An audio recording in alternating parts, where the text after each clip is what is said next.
পিসি কিংবা ল্যাপটপের মাধ্যমে কিভাবে কাউকে কোনো ডকুমেন্টস পাঠাবেন চলুন দেখিয়ে দিচ্ছি। তো প্রথমেই যে কোনো একটি ব্রাউজার ওপেন করে নেবেন। আমি ক্রোম ব্রাউজার ওপেন করে নিচ্ছি। তারপর মেইলটি ওপেন করে নেবেন। মেইল ওপেন করার পর কম্পোজে চলে যাবেন, দেন টুতে লিখে নেবেন জিমেল আইডি অর্থাৎ যাকে পাঠাতে চাচ্ছেন। আমি লিখে নিলাম POTO CUS@gmail.com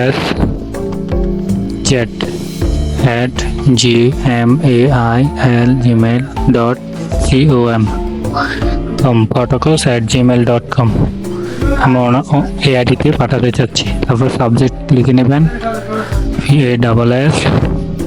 PASSPORT passport and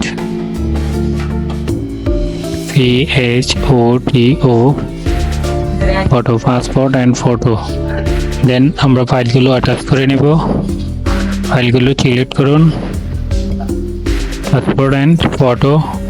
এটি সময় নিন, আপলোড হচ্ছে।